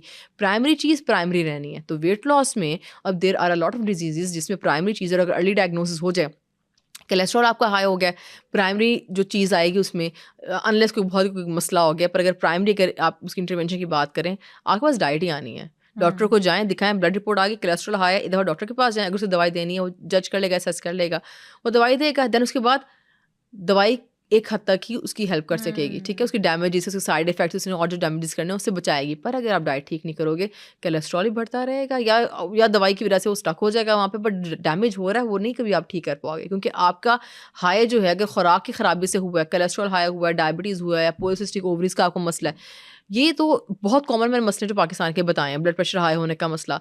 सो ये वाले इश्यूज अगर आप डाइट ठीक नहीं करें तो नहीं हो सकते ठीक। सो अगर आप कोई गिमिक या टोटका या रमज़ान से पहले कोई रील्स देखने पे आपका फोकस है कि मैं कुछ देख लूँ, मुझे कोई बंदा कोई शॉर्टकट बता दे, ये शॉर्टकट का नाम है ही नहीं। आपको ज़ीरो से चीज़ ठीक करनी पड़ेगी, क्योंकि body head to toe is a very complicated चीज़, जिसको आप एक आध कावे से ठीक नहीं कर सकते। आप मुझे कोई ऐसे 2 या 3 टोटके बता सकते हैं जो रमज़ान में बहुत गलत फॉलो किए जा रहे हैं? अच्छा, एक तो ओवर एम्फेसिस ऑन कावे, रैंडम कावे, मतलब पता नहीं क्या क्या डाल के ना, मतलब उस कावे में मुर्गी डालने की देल है, चिकन कढ़ाई बन जानी है, तो इतना मसाला उस कावे के अंदर, आई डोंट नो कहाँ से निकला और निकला है। ठीक है, सो ये तो बेजा एम्फेसिस ऑन कावे। देन एक और बड़ी डेंजरस सी चीज़, ये मेरे हॉस्पिटल में इंटरेस्टिंग बात है, एक डॉक्टर कर रही थी, ये जूस फास्टिंग है, वाटर फास्टिंग, कि रमज़ान है और अच्छा कम हो जाएगा, पूरा दिन या जूसेस लाइक सॉलिड्स निकाल दिए, पूरा दिन जूसेस पीते रहे, पूरा दिन पानी पीते रहे। तो वो तो खैर वाटर फास्टिंग कर रही थी और चक्कर आ रहे हैं, गिर रहे हैं, डॉक्टर्स तो नहीं सर्वाइव कर सकते इस पे। तो मुझे पूछती बताओ मैं इसमें और क्या बेहतर करूँ। मैं कहा कि बेहतर इसमें बेहतर नहीं कुछ करना है, इसमें खुराक डाले इस पानी के अंदर, ठीक है, इसी पानी के अंदर चिकन डाल के कोई यखनी बना के पिए, ये this is not going to work. So excessive ये एक्सट्रीम डाइट्स की तरफ चले जाना, because then again diet weight loss जो है ना उसमें ये वाली डाइट की टाइप्स काम नहीं करती, ये ओवरऑल ही आपको बेहतर करनी पड़ती हैं चीज़ें। जूस फास्टिंग होगी, कैबिज सूप डाइट भी बड़ी बड़ी तमाशा निकली होती है। जब मैं मतलब ग्रेजुएट जब हुई थी, काफ़ी पुरानी बात कर रही हूँ ये, तो तब कैबिज सूप डाइट एक होती थी, या कंप्लीट सूप डाइट, या यखनियाँ बहुत पी जाती थी, पूरा दिन बस यखनी पीते रहे, पूरा दिन जूसेस पीते रहे, पूरा दिन पानी पीते रहे। ये वाली डाइट से रमज़ान में बहुत निकलती है, क्योंकि लोगों को होता है कि मजबूरन बीच में तो खाना नहीं है, जो 2 खाने बचे हैं ना उनमें भी कुछ कर लो ऐसा ना कि बस बहुत अच्छा काम हो जाए। मैं कहती हूँ अगर कम हो भी गया तो आपको क्या लगता है नहीं कमज़ोरी होगी? अगर अल्लाह ने खुराक बनाई है खाने के लिए तो उसका कोई फ़ायदा होगा ना हमारी बॉडी के अंदर, सब चीज़ें खाने का कोई फ़ायदा होगा ना। आप सिंपल सिर्फ फ्रूट्स पे आ जाएं, अगर लेट्स से आप फ्रूट्स ही ले रहे हो पूरा दिन, जूस बना रहे हो, जो मर्जी कर रहे हो, फ्रूट चाट खा रहे हो, जूस बना रहे हो, जितना भी ले रहे हो, कहाँ है प्रोटीन, कहाँ है फैट? प्रोटीन और फैट के अपने फंक्शंस है बॉडी के अंदर बहुत इंपॉर्टेंट और बहुत मेजर, वो कौन परफॉर्म करेगा? फिर हम चले जाते हैं सप्लीमेंट्स की तरफ कि भाई अब चूंकि वहाँ कमज़ोरी हो रही है, अच्छा सप्लीमेंट्स बहुत से लोग खाते हैं, रमज़ान में खाने शुरू कर देते हैं क्योंकि कमज़ोरी हो रही होती है ना। सप्लीमेंट मल्टीविटामिन्स में जाने से पहले ना एक दफ़ा अपनी डाइट में प्रोटीन चेक करके देख लें। आप प्रोटीन सीधा कर दो, मल्टीविटामिन की ज़रूरत पड़नी ही नहीं है, ठीक है। मल्टीविटामिन का भी बेजा इस्तेमाल का, हल्की सी वीकनेस हुई, डाइट को नहीं देखा हमने, बस गोली खानी शुरू कर दी, तो वो उससे भी फ़ायदा होता ही नहीं है कोई। मल्टीविटामिन हेल्प करते हैं, वो डिफरेंट केसेस होते हैं। वो ये नहीं कि मैं बस लेजी हूँ, मुझे अपनी डाइट का पता ही नहीं, मैं प्रोटीन खा रहा हूँ कि नहीं खा रहा, तो मल्टीविटामिन खा लेता हूँ उससे फ़ायदा हो जाएगा, नहीं होगा फ़ायदा। टेम्परेरी शायद थोड़ी देर के लिए हो जाए, प्राइमरी आपकी प्रोटीन आपकी लो चल रही है बॉडी, क्रॉनिकली आप लो चल रहे हो प्रोटीन में। एक बड़ा इंटरेस्टिंग सर्वे हुआ था और एक बच्चों पे हुआ था, जिसमें था कि पंजाब और सिंध 2 बड़े सूबे हैं पाकिस्तान के, इनमें 10 में से 9 बच्चे, मतलब कह रहे हैं एवरी बच्चा ही हो गया, डाइट में प्रोटीन कम है। प्रोटीन कम होने की वजह से ना आयरन डेफिशिएंसी भी बहुत ज़्यादा होती जा रही है, ठीक है। डाइट में ऐसी चीज़ें हैं ही नहीं उनके बच्चों के जो आयरन दे सकें, क्योंकि नॉलेज नहीं है लोगों को इसके बारे में ना। हम जब तक गिमिकी और टोटके और शॉर्टकट वाली मेंटालिटी से नहीं ना निकलेंगे, तब तक हम नहीं कर सकते। क्योंकि देखें, एक ये नहीं होता कि मैं घर में कोई फादर या मदर कोई टोटका फॉलो कर रही है, एक मेंटालिटी बन जाती है, ठीक है, वही आपकी चीज़ बच्चों पे आनी है। अगर आप शॉर्टकट्स ढूंढ रहे हो, आप बच्चों को भी डाइट की और हेल्थ के शॉर्टकट्स ही समझा रहे हो, बेसिकली बच्चे भी देख रहे होते सारा कि what is my mother doing. माँ को या बाप को जिम जाता देखें छोटी उम्र से, वो माँ को ट्रेडमिल करते देखें, हेल्थ पे फोकस करते देखें, कहीं बोलते देखें कि बेटा टू मच शुगर हो गया आज पूरे दिन में, मत खाओ अब ये चॉकलेट, एक खा लें दिन में, रात को नहीं मिले, टू मच शुगर हो गया। या एजुकेशन जो बच्चों को हम दे रहे होते हैं, उल्टा हमने उनको क्या एजुकेशन देनी है, हम तो खुद टोटकों के पीछे भाग रहे हैं। बिल्कुल जब तक हम टोटका मेंटालिटी से नहीं निकलेंगे ना, हम अपनी सेहत जो है वो ठीक नहीं कर सकते। ये मैं लिख के देने को तैयार हूँ, क्योंकि मैं भी यहाँ पे हूँ। मेरे साथ जो लोग इस बार जो 30s में चल रहे हैं, सारे यहीं पर ही, हम सब ने इकट्ठे ही ओल्ड होना है।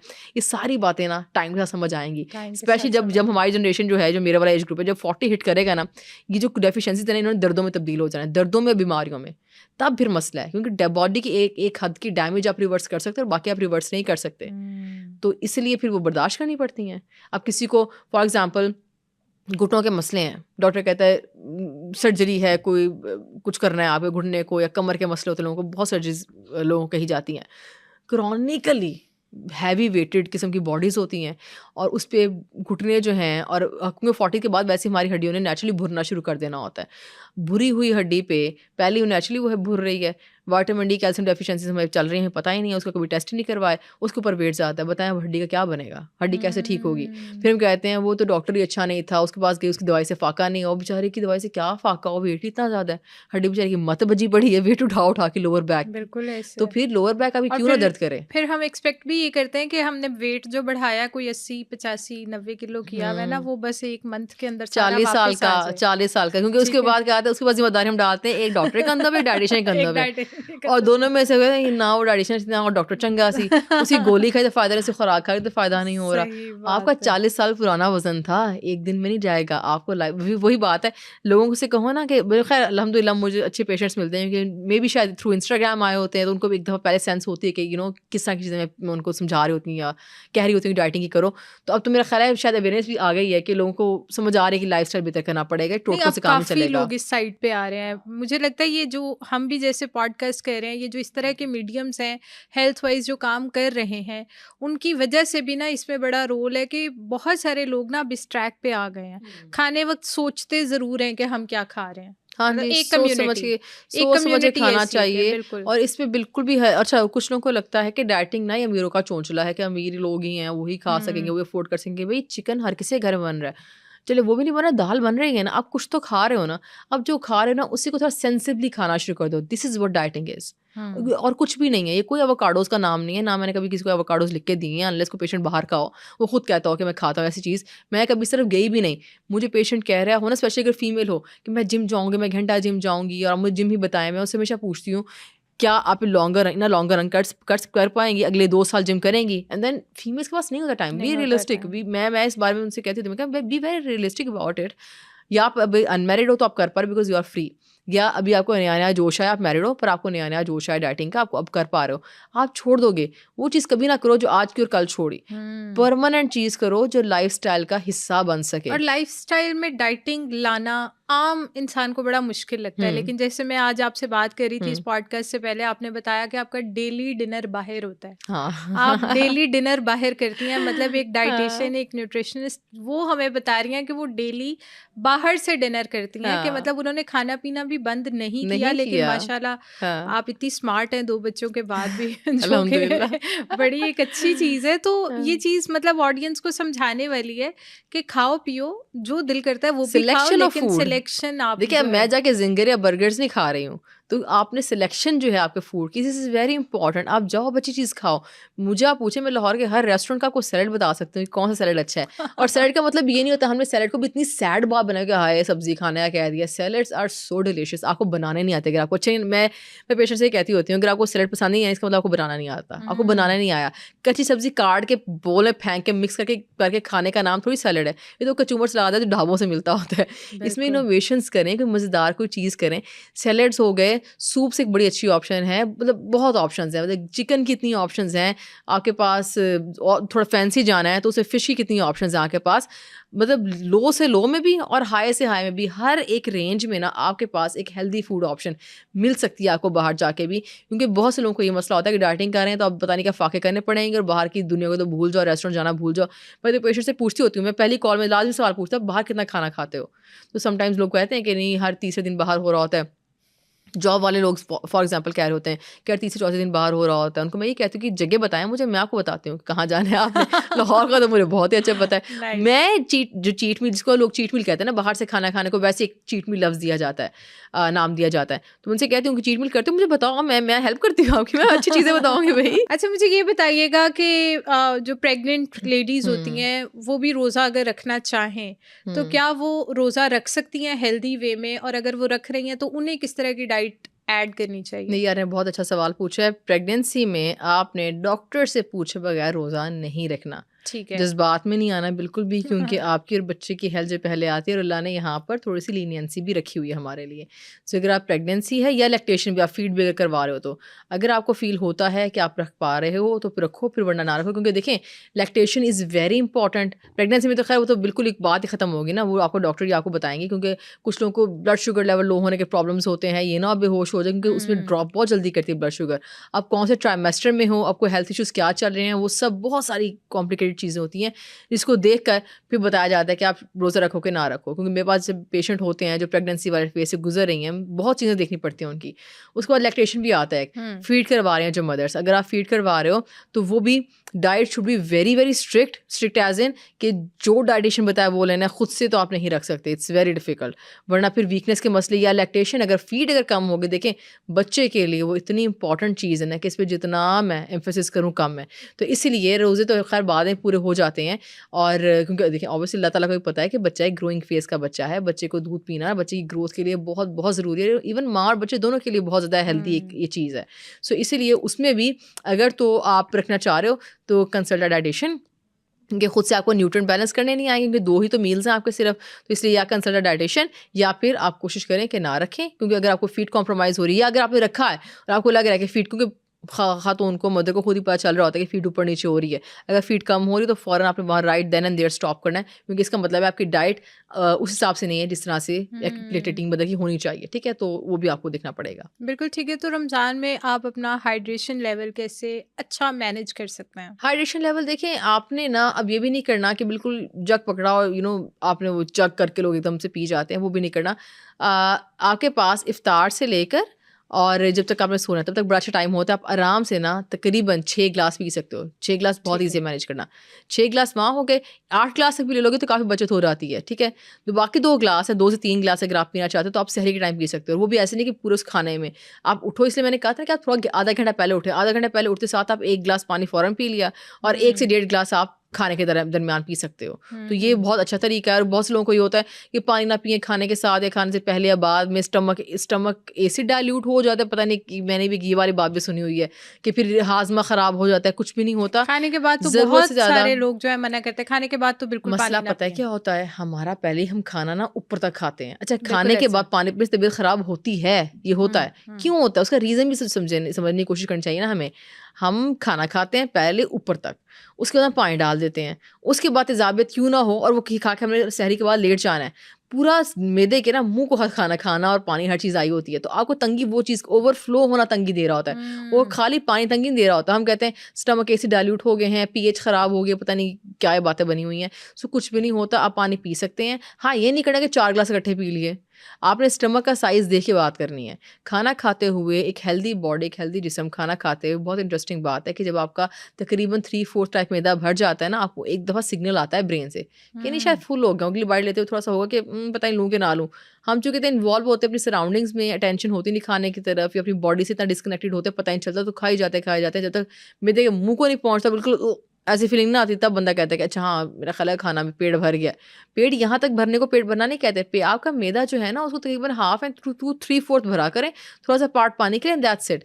हमने बहुत ज़्यादा और एंड तक भर के खाने की आदत भी जो बॉडी को डाली है ना, आधे मसले हमारी ये चीज़ कर रही है। तो अगर आप रुक जाए ना एक पॉइंट पे आके बॉडी आपको बताती है, ये साइंटिफिक बात है, ये ऐसी नहीं कि मैं कह रही हूँ कि बॉडी बताती है, ये ऐसे होता है, ब्रेन से सिग्नल आता है, आप सिग्नल का पता चलता है आपको, एक लम्हा एक मोमेंट होता है कि आपको पता चलता है कि नहीं थोड़ा पेट भर रहा है। वो जब आता है कि थोड़ा पेट भर रहा वाली फीलिंग, वो एक्चुअली भर गया होता है, you don't need any more food after that. पर हमें चूंकि हम डिस्कनेक्टेड इतने होते हैं, हमने आगे मूवीज लगाई होती हैं या बातें हम कर रहे होते हैं, पता नहीं होता, हम खाए जा रहे होते हैं, जब तक बिल्कुल यहाँ तक नहीं पहुँचता और अगला नवाल डालने की एक्चुअली जगह भी नहीं होती, तब हमें याद आता है अच्छा नहीं लग रहा है, पेट भर गया हमारा। सो पानी इज़ नॉट द प्रॉब्लम। पानी आप अच्छा बैलेंस करके पिए, खाने से पहले पी लें, आपकी ओवरऑल कैलोरीज कम करने में भी आपकी हेल्प करेगा। खाने से फ़ौरन पहले पानी पी लिया, फिर खाना खाया और उसके बाद बीच एंड पे 2-3 घूंट पी लिया। लाइक 1.5 गिलास तक पानी आप आराम से पी सकते हो एक मील के अंदर, कोई मसला नहीं होता। बिल्कुल ठीक है। तो हम पानी की बात कर रहे हैं, तो लास्ट हम एंड इसी बात पे करते हैं। मुझे ये बताइएगा, सुबह उठ के जैसे आपने भी अभी मेंशन किया कि आप सहरी के बाद 1 गिलास पानी, मतलब जब सहरी के लिए उठें तो उठते ही 1 गिलास पानी पिए, तो ये सुबह उठते ही पानी पीने का कॉन्सेप्ट क्या है, इसके पीछे लॉजिक क्या है? अच्छा, वो जो वेट लॉस वाले कुछ लोग कहते हैं ना, एक उठ के गर्म पानी पिए या पता नहीं क्या डाल के पिए, उसकी कोई सिग्निफिकेंस नहीं है। अभी तक मेरी तो नज़रों से नहीं गुजरी, तो ऐसी कोई सिग्निफिकेंस नहीं कि आपको एक्स्ट्रा कोई फ़ायदा हो रहा है, कोई एक्स्ट्रा बूस्ट ऑफ एनर्जी है, पता नहीं क्या मिल रहा है वो पानी पीने से। पानी को आप इक्वली डिवाइड पूरे दिन में आराम से पी सकते हैं। देखिए मैक्सिमम चीज़ें जो ऐसी आती हैं ना, ये आती हैं सोशल मीडिया से, किताबों में ऐसे नहीं लिखा है। मेरी तो किसी किताब में पानी की टाइमिंग्स नहीं लिखी हुई थी, उन्होंने लिखा हुआ था सिर्फ कि हर बंदे की बॉडी इसको बताती है, सिंपल सा पैरामीटर होता है, आपका यूरिन आपको एसिडिक नहीं आना चाहिए, ठीक है, पेशाब से वो एसिडिक तेजाबी टाइप स्मेल ना आए, पेशाब ज़्यादा येलो ना हो, आपका हल्का लाइट पेल होना चाहिए, आपकी बॉडी खुद ही बता दे कि आप डिहाइड्रेटेड हो कि नहीं हो, ठीक है। इतनी सिंपल सा मैथ है इसका, आम बंदे ने अगर मैथ करना है तो। ये जो कहानी निकली ना, पानी ऐसे पी लो तो वैसे पी लो, ठंडा कर लो, गर्म कर लो। मैं थोड़े दिन पहले एक वीडियो देख रही थी, उसमें किसी ने कहा हुआ था किसी इंटरव्यू टाइप चीज़ में कि ना पानी ठंडा पीने से चर्बी जिस्म के अंदर जम जाती है, and that's why people are unable to lose weight, क्योंकि वो ठंडा पानी पीते हैं। कनाडा वाले लोग, आपको पता है माइनस में टेम्परेचर होता है, चले कनाडा भी छोड़ने ज़्यादा दूर चले गए, हम मरी में आ जाएं, ठीक है, जहाँ टेम्परेचर आपका डाउन है, तो आपको क्या लगता है वो लोग मतलब मोटे मोटे होते हैं क्योंकि उनकी चर्बियाँ जमी हुई है जिस्म के अंदर? ऐसे थोड़ी होता है। बॉडी इतनी आसान नहीं है कि उसको टेम्परेचर ऊपर नीचे कर दो। इस तरह फिर इसका मतलब है सोना में बैठे रहो पूरा दिन, गर्मी में तो पिघल जाएगा। मतलब एक पूरा दिन सोना बैठ के आओ या पूरा दिन गर्म किसी जगह पे रहो, आप कराची चले जाए सारे। कराची वाले को पतला होना चाहिए इस मैथ के हिसाब से, कराची वाले पतले ऐसे होने चाहिए, क्योंकि वहाँ तो हीट स्ट्रोक की हालत तक बात पहुंची होती है गर्मियों में। सो इसका ताल्लुक आपके बाहर के टेम्परेचर का ताल्लुक, अंदर के टेम्परेचर का ताल्लुक, आप गर्म ठंडी चीज़ खा रहे हो पी रहे हो उसका उससे पता नहीं क्या हो जाएगा, ऐसा कुछ भी नहीं होता। सोशल मीडिया से आपने इन्फॉर्मेशन कैसे गैदर करनी है, इसकी जिम्मेदारी आपके ऊपर एज अ कंज्यूमर बहुत ज़्यादा आती है। अभी एक सीरीज़ आई है एप्पल साइडर विनेगर, मैं सबसे कहूँगी सब देखें, क्योंकि आपकी आंखें बहुत ज़्यादा खुलेंगी कि आपने सोशल मीडिया इन्फ्लुएंसर्स को या किन लोगों के बारे में बात सुननी है, चूज़ करना है बहुत wisely. So there is a very interesting, मैंने 2 दिन पहले शायद आई है, मैंने आज सारी देखी, मैं आई वॉज सो हुक्ड, क्योंकि इट वॉज सो मैं मतलब दिमाग हिल गया मेरा वो देखी कि ऐसे भी हो सकता है। ऑस्ट्रेलिया में कोई इन्फ्लुएंसर थी, उन्होंने कहा कि मुझे कैंसर है और मैंने हॉलिस्टिक डाइट से, क्योंकि ये हॉलिस्टिक वर्ड मुझे बहुत चिढ़ देना शुरू हो गया कि हॉलिस्टिक क्या होता है, मतलब देसी खुराक, घर की खुराक, ऑर्गेनिक को मतलब इतना एम्फेसिस करके कुछ भी नहीं होता भाई। आप सीधे करो लाइफस्टाइल, ठीक हो जाएगा सब कुछ नहीं करना आपने इतना मुश्किल। महंगी खुराकें, वेजिटेरियन लोग बने होते हैं कि पता नहीं एनिमल प्रोटीन में कोई प्रॉब्लम है, अल्लाह ने खाने के लिए चीज़ें बनाई हैं, तरीके से खाएं, कुछ भी नहीं होगा, आपके खाने के तरीके में प्रॉब्लम है, कोई अल्लाह ने चीज़ ख़राब नहीं बनाई हुई। सो उसने क्या किया, ये कहा मुझे कैंसर है, ब्रेन कैंसर, मुझे ब्रेन कैंसर है, तो मैंने XYZ टाइप ऑफ डाइट खाई, रेसिपीज़ मैंने बनाई, क्योंकि उसने बेसिकली रेसिपी बुक बनाई थी। मैंने रेसिपीज़ बनाई हैं, तो मैंने उससे अपना कैंसर मेरा ख़त्म हो गया। और मैंने जो जिसकी ट्रीटमेंट होती है, थेरेपीज़ होती है, मैं नहीं ली। आप लोग भी ना लें, आप लोग लें मेरी बुक। अब ज़ाहिर बात है, कैंसर एक इतनी वल्नरेबल, लाइक अब आपके आसपास वाले लोग भी हुए होते हैं ना, पेशेंट खुद भी और आसपास वाले भी, कोई भी रे ऑफ होप ढूंढ रहे होते हैं, कुछ कहीं से सिरा मिल जाए पकड़ने को। बिल्कुल ऐसा। तो लोगों ने उसकी बुक भी ख़रीदी सबकी, और बहुत से लोगों ने उसकी इस जुमले से ना, हालांकि जुमला छोटा सा पर बड़ा ख़तरनाक है कि डॉक्टर के पास जाना बंद कर दें, रेडिएशंस और कीमोथेरेपी तो पता नहीं क्या क्या, ये मत कराएं, ना जाएं, जो स्कैन्स होते हैं उसमें जहर भरते हैं हमारी बॉडी के अंदर, वो जहर होता है वगैरह वगैरह वगैरह। तो उससे क्या हुआ, एक पूरी एक मोमेंट से चली कि लोगों ने, बहुत सारे लोगों ने कैंसर की ट्रीटमेंट लेनी बंद कर दी और उस बुक पे रिलाई करना शुरू कर दिया कि भाई इस अगर ये खा के, ये खुराक लेके, ये डाइट लेके, ये रेसिपीज इस्तेमाल करके उसका ब्रेन कैंसर अगर ख़त्म हो गया है, उसके स्कैन साफ सुथरे हो गए हैं, इसका मतलब हमारा भी हो सकता है। एंड इसमें प्लॉट ट्विस्ट ये है बहुत बड़ा, ये काफ़ी अरसे बापा चला उसको ब्रेन कैंसर कभी था ही नहीं। ये सिर्फ चीज जस्ट सेल फॉर करने के व्यूअरशिप। लिए गिमिक था। हाँ, एक बस एक गिमिक की से चीज बनाई हुई थी। गॉड। रेसिपी बुक्स उसने बहुत कमाया, वो बहुत फेमस हुई, वो पॉडकास्ट में जा रही है, उस पर शोज हो रहे हैं, चैनल्स वाले आ रहे हैं, उसको बहुत बड़े बड़े लोगों ने हाईलाइट भी दी, लाइमलाइट में रखा। पर बाद में कहीं कहीं से थोड़े थोड़े सवाल आने शुरू हुए, कुछ लोगों ने पूछा, हल्का सा इन्वेस्टिगेट किया, पता चला सिरे से कैंसर था नहीं। बिकॉज उसको कैंसर का इन्वेस्टिगेट जब किया तो एक भी उसकी रिपोर्ट ऐसी निकली कि कोई स्कैन निकला हो, कोई डॉक्टर निकला हो, कोई हॉस्पिटल निकला हो, क्योंकि इसकी ट्रीटमेंट होती है ना प्रॉपर, कोई ऑन्कोलॉजिस्ट हो उसका, कुछ भी नहीं था। अब इससे क्या पता चलता है, और ये 2015 की बात है, नॉट टू लॉन्ग गो, ठीक है, अभी की बात ये कह लें आप, नॉट टू लॉन्ग अगो, और तब ये सब कुछ हुआ है। द पॉइंट इज यहाँ पे कि आप किसको सुन रहे हो, सिर्फ इसलिए ना देखो किसी को। इन्फ्लुएंसर से इंस्पायर होके हम तो बिल्कुल अपना लाइफस्टाइल वैसे चेंज हम कर रहे बदल होते देते हैं कि वो हम कर रहे हैं। प्रोडक्ट्स जो हैं वो चेंज कर रहे होते आपने हैं। फॉलो करना कि हेल्थ अगर फॉलो करने तो हेल्थ के लिए किसी डाइटिशियन को फॉलो करें, उसमें भी मैथ करें कि किसकी बात आपको सेंसिबल लग रही है, किसकी बात सिर्फ व्यूज के लिए लग रही है, किसकी बात सिर्फ क्लिक बेट लग रही है। ये हमारे ऊपर एज व्यूअर्स, मैं भी किसी को देख रही हूँ ना, लेट्स से मैंने किसी को देखना है फॉर एग्जाम्पल फॉर फैशन, ठीक है, तो मैं ऑब्वियस उसको देखूंगी जिसकी वैल्यूज या चीज़ें मेरे से अलाइन करती है ना। मैं किसी रैंडम को उठा के देखना नहीं शुरू कर दूंगी। इस ना के पर आप इन्फ्लुएंसर्स में जो जिस कैटेगरी के होते हैं, आपने जिस पार्ट जो भी अपने पार्ट से इंस्पायर होने के लिए आप किसी को पकड़ रहे हो, थोड़ा सा होमवर्क करें। इंस्पायर कभी भी लाइफस्टाइल से ना हुआ करें, क्योंकि हमारा यहाँ बड़ा मसला हो गया सोशल मीडिया में, हम लोगों के लाइफस्टाइल से पहले इंस्पायर होते हैं, वो क्या रहा है वो हम बाद में सुनते हैं, वो सेकेंडरी हो गया हमारे लिए।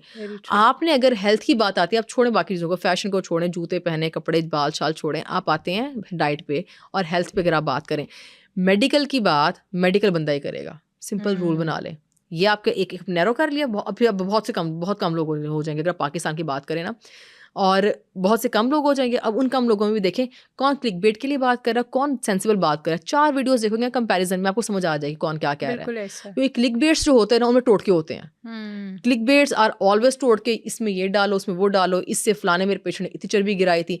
चर्बी नहीं गिरती है ऐसे। ये एक प्रॉपर लाइफस्टाइल है जो अडॉप्ट करना पड़ता है, क्योंकि लोगों को यही होता है कि ये लाइफस्टाइल बता रही है कि ये पूरी चीज़ें ठीक करो, यार यहाँ मज़ा नहीं आएगी, इसने कहा ये कर लो, छोड़ा काम है, हम शॉर्टकट वाले को पहले प्रेफरेंस देते हैं। देखिए आपकी ज़िंदगी बहुत कीमती है, आपकी अपनी जिम्मेदारी आती है कि आप क्या फॉलो कर रहे हो, आपको पता होना चाहिए।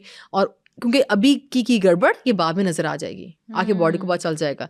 आप वेट लॉस करने में ही और टोट के करने में, शॉर्टकट मेंटालिटी में आप क्योंकि देखो आप शॉर्टकट्स वालों को फॉलो करोगे ना, आपकी शॉर्टकट मेंटालिटी बन जाएगी। बिल्कुल। और शॉर्टकट मेंटालिटी आपको आपकी हेल्थ के गोल्स कभी भी अचीव नहीं करने देगी। कोई कह दे कि बस ये दो, अब वर्कआउट करना है फॉर एग्जाम्पल, बड़ी अच्छी एग्जाम्पल मैं वर्कआउट की देती हूँ आपको। वर्कआउट करना है तो किसी ऐसे के पास है जो कहते हैं कि सिर्फ मतलब फलानी एक्सरसाइज जो मैं कर रहा हूँ ये कर लो, इससे लोगों ने इतना लूज किया। वर्कआउट भी या फिजिकल एक्टिविटी भी एक प्रॉपर रेजीम, एक प्रॉपर तरीका कार है, वो भी उसमें भी टोटके होते हैं कि ऐसे कर लो तो ऐसे कर लो।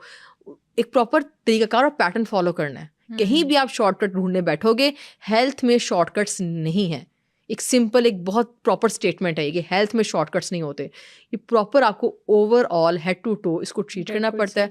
और सारी चीज़ लाइफस्टाइल से आती है। लाइफस्टाइल में आपके टाइमिंग्स ऑफ खाना भी आती है, आपका सोना उठना बैठना आता है, क्या खा रहे हो, किस तरह बना रहे हो, बहुत इंपॉर्टेंट है। हमारा फोकस होगा ऑर्गेनिक खरीदो, भाई छोड़ो उसको, वो सेकेंडरी है। बना कैसे रहे हो, आटा खालिस गंदम का लेके सोर्स करके पता नहीं कहाँ से लाके उसको तल के पराठा बना लेंगे।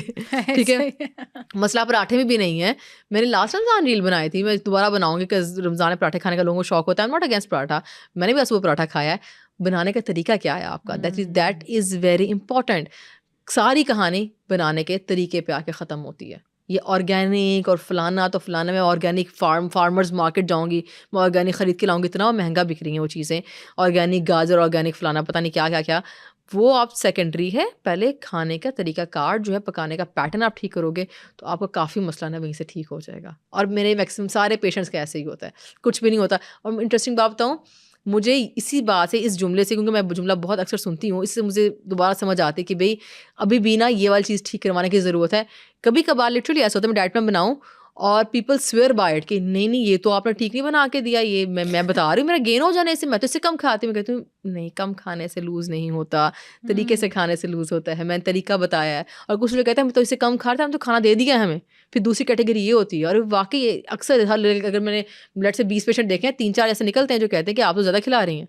फिर अब बाकी ये निकलते हैं कि ये तो काम ही नहीं करेगा, ये तो खाना ही ज़्यादा हो गया, तो मील्स ही मुझे 3 कह दिए, मैं तो एक ले रही थी, मैं तो कुछ खाती नहीं थी। फिर एक कैटेगरी होती है जो कहती है, जैसे कुछ फूड्स उन्होंने बनाए होते हैं कि खौफनाक फूड है, जैसे अंडे आपने कह दिए, अंडे तो नहीं खाते, इसमें तो कोलेस्ट्रॉल होता है।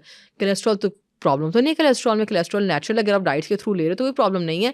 वो जो कोलेस्ट्रॉल बॉडी वाला है वो कोई और साइंस है, वो कुछ और चीज़ है। तो एक वो भी है ना, आप सफ़ेदी खाओ और जर्दी ना खाओ, सफ़ेदी ना खाओ। जर्दी के बायोटिन होता है, बालों को हमारे इतने कॉन्शियस होते हैं बालों को लेके, जर्दी के बायोटिन होता है, खाएं जर्दियाँ। मैं तो जर्दी देती हूँ पेशेंट्स को, कुछ भी नहीं होता। मैंने कभी देसी खुराक में चीज़ें हैं ना, अंडा, चिकन, फल, मछली, वटएवर यू नेम इट, और मैं हर चीज़ खिलाती हूँ पेशेंट को।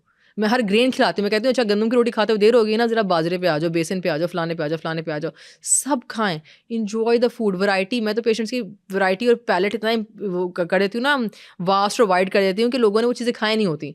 जैसे मैंने आज पेशेंट को आज वो कहा था, कहती कि नाश्ते में क्या खाऊँ, आसानी से बनाना है, तो मैंने कहा साबूदाना बना लें, फ्रूट सलाद खाएं, ये रेसिपी ऐसे खाएं, बड़ा मज़े का बनता है।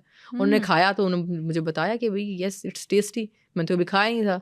हमारे यहाँ मतलब एक बना हुआ है देसी सा नाश्ता, ब्रेड खा लो, अंडा खा लो, ब्रेड अंडा, पराठा अंडा, ब्रेड अंडा, रस, फेनिया, और क्या है, चाय बिस्किट, बस ये चल रहा होता है। उसके बाद पराठा और सालन की कैटेगरी अलग है। अब देखिए अगर आप पराठा अचार बड़ा कॉमन है, पराठा अचार और चाय पी रहे हैं, और फिर आप कहें कि प्रोटीन में बैलेंस करूँ, प्रोटीन कहाँ क्या था, पराठा ना पराठे में है मेजर आपका प्रोटीन, ना अचार में ना चाय में है। ठीक है, चाय के अंदर दूध से थोड़ा सा प्रोटीन मिल जाना है, व्हीट के अंदर एक थोड़ा सा होता है वो मिल जाना है, पर बॉडी को चाहिए गोश्त वाला प्रोटीन। अब वो बाकी दिन में कहाँ टाइम मिलेगा, ये खा के आप ऑफिस चले गए, ऑफिस में तो सारी बात है, हम तो बिजी हैं, हम तो नहीं मैनेज कर सकते।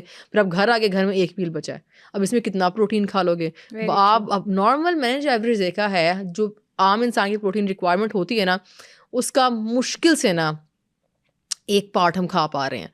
कोई कॉन्शियस भी है तो आपको प्रोटीन हर मील में लेना है, कार्ब, प्रोटीन और फैट इक्वली बैलेंस्ड होने चाहिए। यहाँ से आती है हेल्थ वापस। तो अगर एप्पल साइडर विनेगर सीरीज़ जैसे अगर आपने कोई इन्फ्लुएंसर्स को फॉलो किया हुआ है, तो आपको भी थोड़े से बात पता चलेगा कि भाई ये तो काम ख़राब हो गया। बल्कि उसमें एक थी, अब उन्होंने वैसे लिखा हुआ था सीरीज़ में कि कुछ हमने फिक्शनल बनाई है ताकि स्टोरी एक अच्छी बन जाए। अब उसमें एक साथ ही स्टोरी चल रही थी कि एक खातून थी, उसने ऐसे ही कि हॉलिस्टिक कैंसर को कोई सेंटर था कि वहाँ जाएंगे और जूस फास्टिंग या जूस क्लेंस करवाते थे वो लोग। जूस क्लेंस करवाना पता नहीं देसी क्या तरीके, जो हॉलिस्टिक और पता नहीं क्या क्या नाम देकर उन चीज़ें ट्रीटमेंट्स निकाली हुई थी। वो खातून वहाँ गई, उसकी फैमिली में हिस्ट्री थी कैंसर की, क्योंकि लोगों की फैमिली हिस्ट्रीज होती है कैंसर की, वो एक को नहीं तो 3-4 को चल रहा होता है पीछे। तो उसकी जो है नानी, उसकी डेथ हुई थी कैंसर से, उसकी मदर को डायग्नोज हुआ, फिर बच्ची को भी हो गया। पहले बच्ची को हुआ था, बच्ची ने ट्रीटमेंट लिया और बच्ची ने कहा नहीं मैं तो ठीक हो गया है, मैं यही ट्रीटमेंट लूँगी, मैं नहीं ये वाली देसी ट्रीटमेंट्स लूँगी, जो ये डॉक्टर के पास से जाऊँगी, मैं ये देसी ट्रीटमेंट से लूँगी। तो उसे कैंसर भी वापस आया और उसकी मदर की भी डेथ हो गई, क्योंकि वो ट्रीटमेंट से ले रहे थे।